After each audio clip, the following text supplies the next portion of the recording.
Sir नमस्ते। मन सही समय पर सही निर्णय ले पाने में अक्षम है और तरह तरह के लक्ष्यों में भटकता रहता है।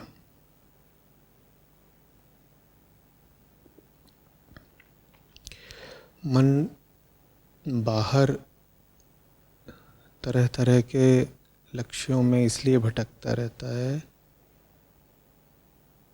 क्योंकि मन को भीतर ये नहीं पता कि कौन सी एक चीज़ है जो उसको चाहिए।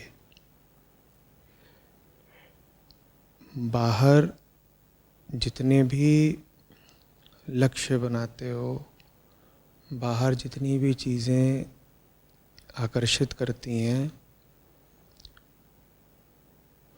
वो भीतर बैठी किसी चीज़ का प्रतिबिंब होती हैं। अगर भीतरी तौर पर ये नहीं पता कि कौन सी चीज़ जीवन में कीमती है,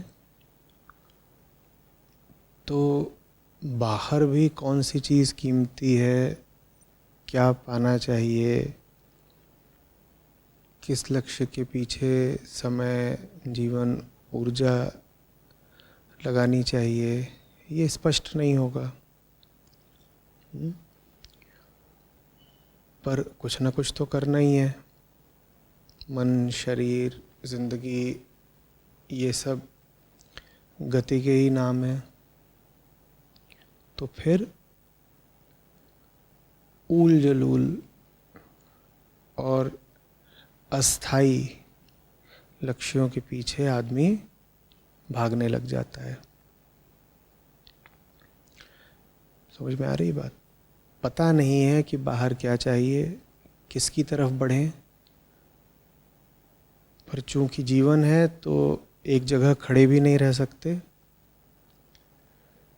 तो फिर व्यक्ति किसी भी ऊटपटांग दिशा में बढ़ने लग जाता है, और दिशा चूंकि मूल्यहीन है, व्यर्थ है, तो उसकी तरफ बहुत देर तक चल भी नहीं पाता है।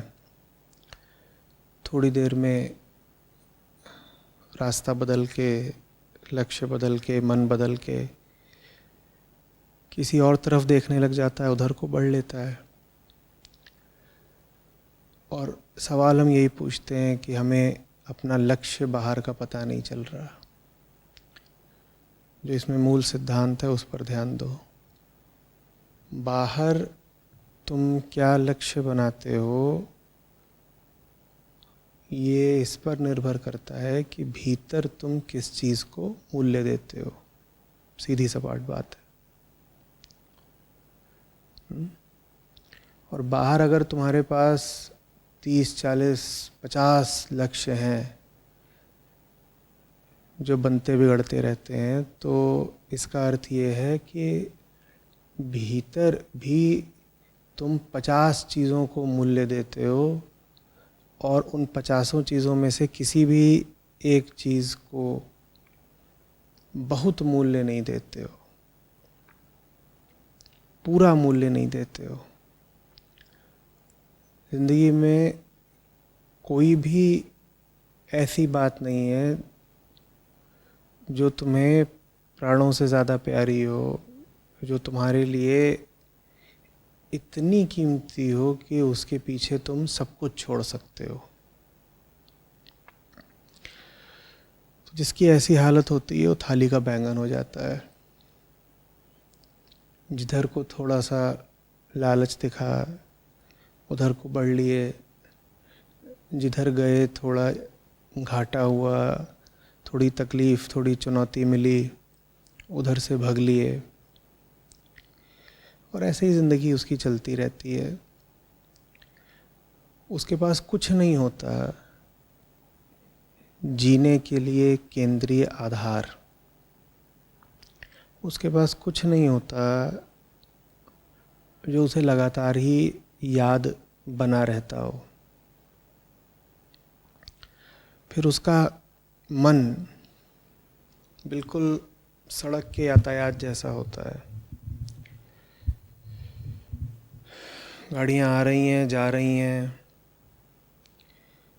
किसी भी गाड़ी का दूसरी गाड़ी से कोई विशेष संबंध नहीं।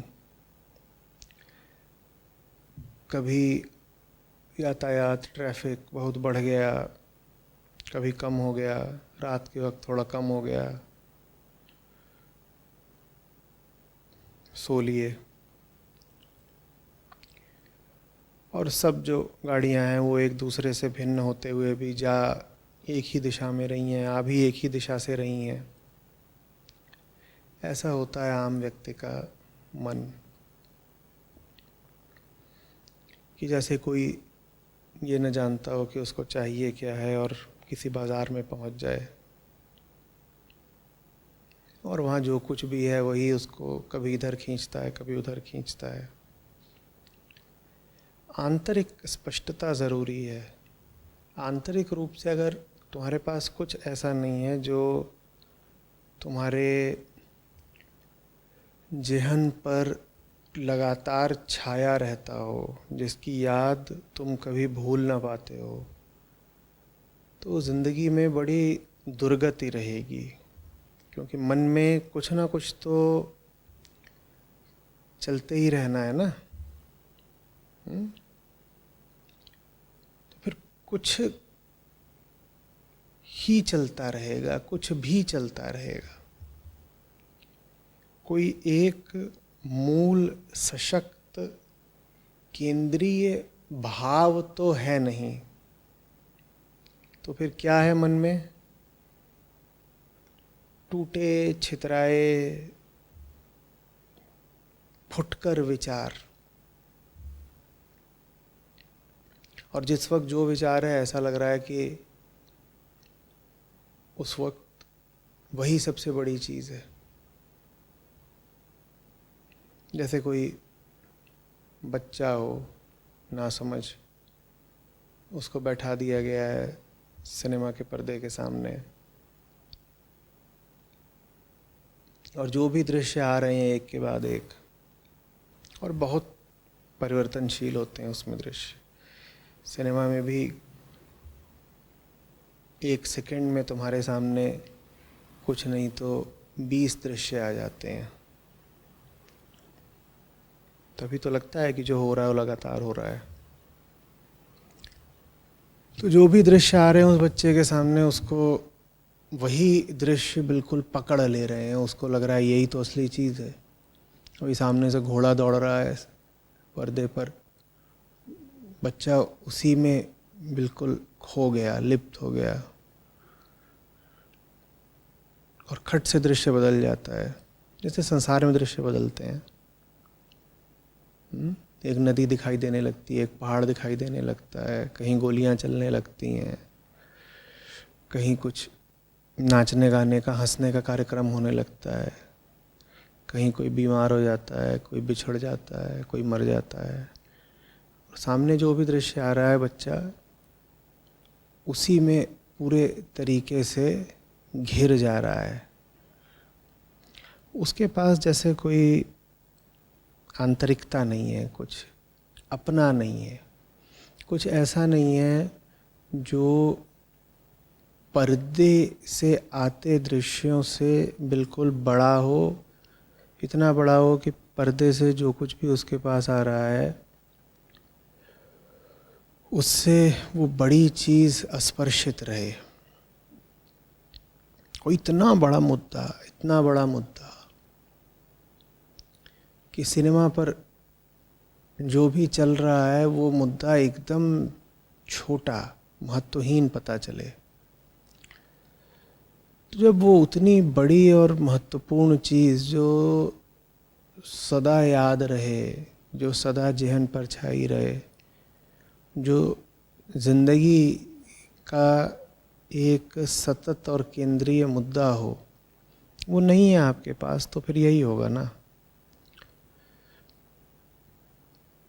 जब जो चीज़ सामने होगी वही चीज़ आपके लिए सब कुछ हो जाएगी। कुल मिला जुला करके लेकिन ज़िंदगी का निष्कर्ष निकलेगा एक बर्बादी, व्यर्थता। तो बाहर के लक्ष्यों में से किसको चुने, ये मत पूछिए, या बाद में पूछिएगा। पहले ये पूछिए कि भीतर जो कुछ चल रहा है उसमें से कितना महत्वपूर्ण है, मूल्य देने लायक है, और कितना है जो कचरा है। शुरू में ही हमने कहा था कि बाहर आपको जो भी कुछ आकर्षित करता है वो भीतर का ही प्रतिबिंब है। भीतर की सफाई कर ली तो बाहर की 50 चीज़ें आपको खींचना ही बंद कर देंगी। और भीतर कैसे पता चले कि क्या महत्वपूर्ण है?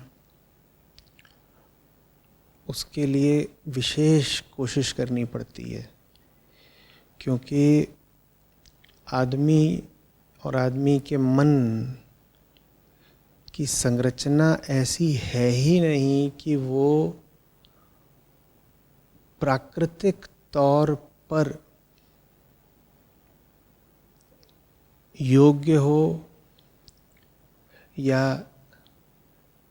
ज़रूरत अनुभव करे खुद को देखने की, भीतर जाने की, अंतर्गमन की। आदमी में प्राकृतिक तौर पर वो योग्यता विकसित है ही नहीं। तो इसीलिए बाहर की कोई चीज़ हो उसको हम आसानी से देख लेते हैं, उसके बारे में चर्चा कर लेते हैं, अनुसंधान भी कर लेते हैं, खोजबीन कर लेते हैं। लेकिन मन क्या चीज़ है, कहाँ से आती है, कहाँ को जाती है, क्यों उसको कुछ कीमती लगता है, क्यों किसी चीज़ को भूल जाती है, ये जानने समझने कि हमको कोई पैदाइशी प्राकृतिक या सामाजिक शक्ति उपलब्ध नहीं है। इस मामले में इंसान बड़ा लाचार, बेसहारा है। उसका निर्माण कुछ इस तरह से हुआ है कि बाहर बाहर की जो चीज़ें दिखवानी हो दिखवा लो। बुद्धि खूब चलती है बाहर की तरफ, विज्ञान है, टेक्नोलॉजी है, बताओ बाहर का क्या पता करना है। मन लग जाएगा उधर को देखने में, और उधर को देखने में कोई विशेष उपलब्धि नहीं हो गई, क्योंकि प्रकृति ने आपको रचा ही ऐसा है कि आप बाहर देख ही लोगे। तो कोई बाहर देख रहा है, कोई दूसरा है जो बाहर उससे और दूर तक देख ले रहा है। इसमें ये दूसरा व्यक्ति पहले व्यक्ति से बेहतर तो है, पर है उसी के तल का। जैसे कि एक सड़क हो, एक सड़क पर दो व्यक्ति खड़े हैं, एक आदमी उस सड़क पर देख ले रहा है आगे 500 मीटर तक, दूसरा देख ले रहा है 5 किलोमीटर तक। दूसरा पहले से बेहतर तो है, लेकिन ले देकर देख तो वो भी उसी सड़क पर रहा है थोड़ा और आगे तक। उसका रास्ता अलग नहीं हो गया, उसकी दृष्टि अलग नहीं हो गई।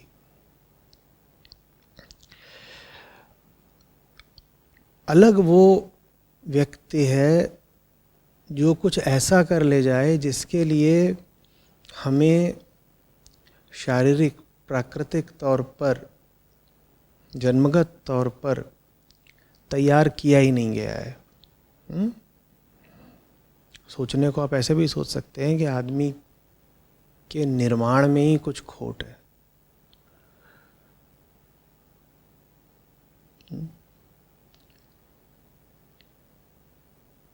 असली आदमी वो है जो अपनी शरीरगत और मानसिक दुर्बलताओं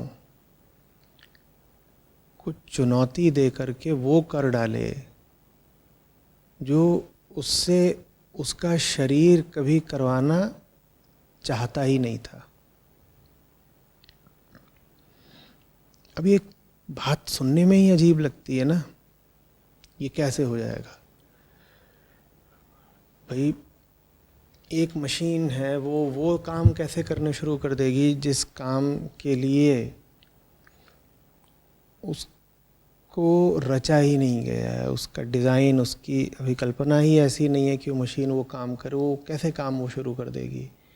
और नहीं कर सकती। कोई मशीन ऐसी नहीं है जो अपने उद्देश्य से अलग हटके, बल्कि अपने उद्देश्य के विपरीत, बल्कि अपने उद्देश्य से ऊंचे किसी तल में कोई और काम करना शुरू कर दे। कोई मशीन ऐसा नहीं कर सकती। वो तो वही करती है जिस चीज़ के लिए उसका निर्माण हुआ है। पर आदमी चैतन्य जीव है ना। अजीब सी उसकी चेतना है। आधा चैतन्य है, आधा वो जड़ है, यांत्रिक है। और हम जब अभी बात कर रहे हैं तो इस बातचीत का पूरा उद्देश्य चेतना को राहत और शांति पहुंचाना है। जिस हद तक हम मशीनी हैं, उस हद तक ये बातचीत आपके किसी काम नहीं आ सकती। उदाहरण के लिए, अगर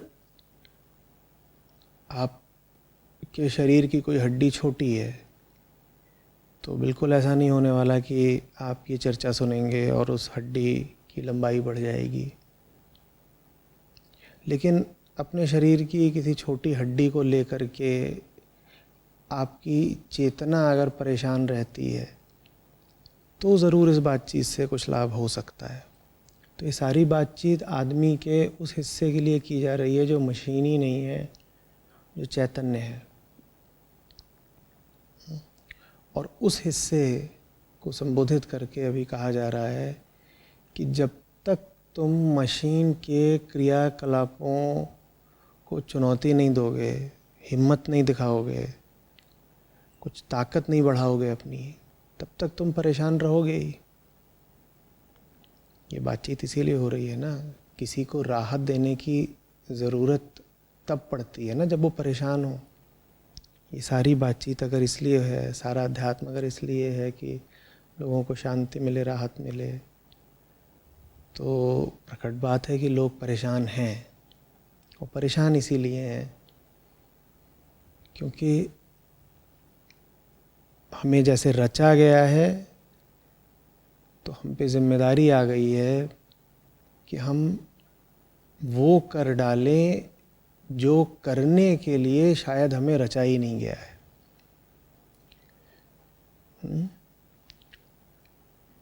मुश्किल लग रहा है ना, पर करना पड़ेगा। अध्यात्म इसीलिए ईश्वर की प्राप्ति वगैरह का काम नहीं है। अध्यात्म सीधे सीधे एक कमज़ोर आदमी को ताकतवर बनाने का काम है। और हम कुछ ऐसे अजीब लोग हैं कि हमें ये लक्ष्य दे दिया जाए कि 7 आसमानों पार जो ईश्वर बैठा है उसे हासिल करना है, तो हम तैयार हो जाएंगे। हम कहेंगे हाँ ये बढ़िया है। हमें कोई ऐसा लक्ष्य दे दिया जाए कि तुम्हें अपने शरीर से ही बाहर छलांग मार करके 3 लोकों का भ्रमण करना है, हम कहेंगे बिल्कुल ये काम हम करना चाहते हैं। लेकिन अगर हमसे कह दिया जाए कि तुम भीतर से कमज़ोर हो, बीमार हो, तुम्हें ताकतवर बनना है, तो हम कहेंगे नहीं ये काम नहीं करना हमको।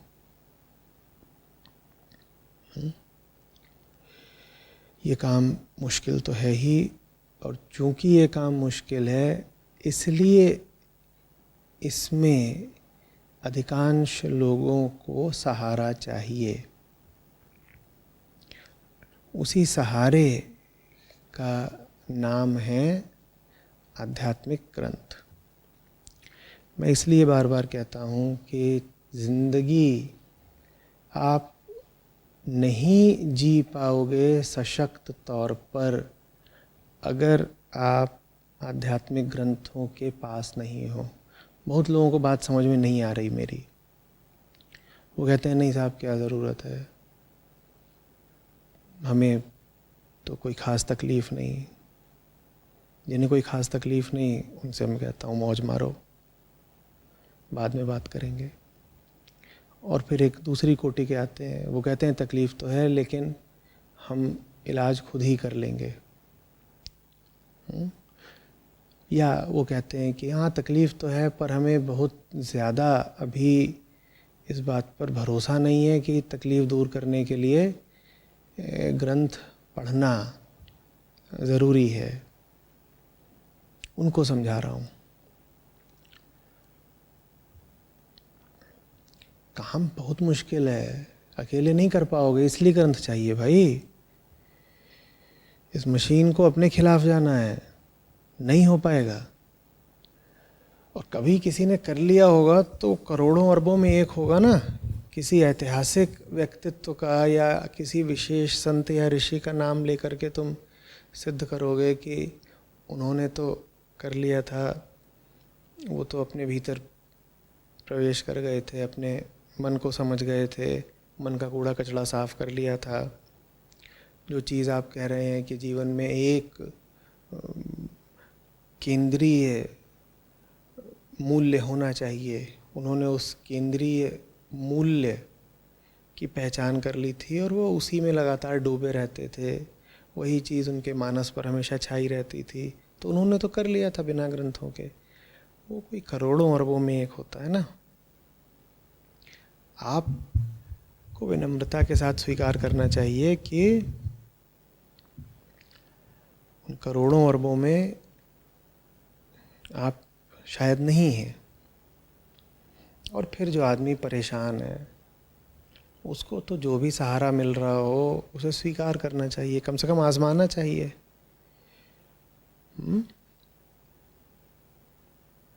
प्रयोग ही करके देख लो।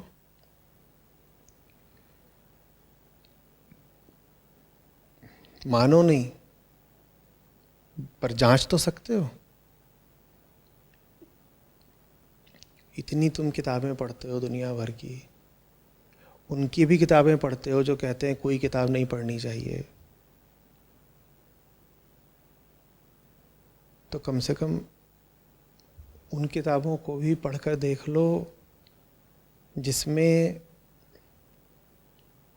वो बात कही गई है, वो माहौल रचा गया है जो इस मिट्टी की मशीन को मिट्टी से आगे देखने की दृष्टि देता है।